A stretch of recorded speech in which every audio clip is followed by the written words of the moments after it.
O mga kuya, nung huling vlog ko ay napag-usapan natin ng ilang batas sa North Korea, yung nakaka-weird ng mga batas nila, ay dagdagan pa natin. Isang mabilisang short story trivia, ibibigay ko sa inyo, makinig kayo, mabilisan lang to. Una, sa basketball. Tung leader nila na si Kim Jong-un ay isang diktador nga, ginawa niyang palitan yung rules sa basketball dahil big fan siya ng basketball.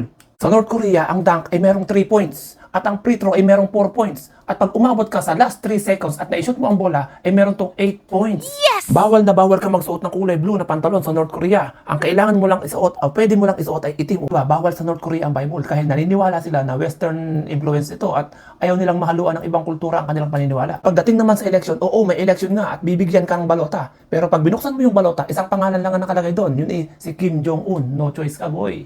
Doon, requirements na ang bahay mo dapat may nakadisplay ng kanilang leader na si Kim Jong-un. Binibisita ito ng mga pulis at pag wala silang nakitang nakadisplay doon, pwede kang maparusahan. Merong bitay sa North Korea at ang lahat ng mga taksil doon ay pwedeng bitayin. Kahit na ang makatulog ka lamang sa meeting, pwede kang bitayin. Bawal na bawal kang manood o makinig ng mga English movie o English song. Dapat, yung kultura lang nila dapat ang pinapanood mo. Meron silang sariling TV channel na 3 channel lamang sa North Korea. At hindi lahat ng tao ron may access sa internet. Ang meron lamang ay mga taong gobyerno, yung mga malalapit sa kanilang leader. At doon, pagka nagkaroon ka ng kasalanan, hanggang sa 3rd generation ng pamilya mo mananagot sa ginawa mong kasalanan. Ganong katindi.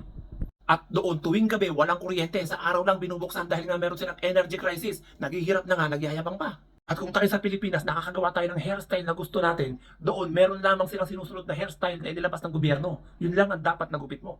At kung sa Amerika ay voluntary lamang ang military, doon sa North Korea, kay babae, kay lalaki, pagdating mo ng 17 years old, papasok ka sa military.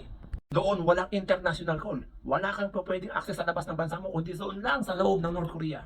At kung sa Pilipinas may option tayo na mag-ibang bansa para magtrabaho, sa North Korea walang option na ganun. Doon ka lamang sa loob ng North Korea kahit naghihikaos ka na. At tandaan nyo, lahat ng batas na sinabi ko ay nag-e-exist yan hanggang ngayon. At kung ang isa sa mga batas na yan ay malabag mo, good luck na lang sa'yo.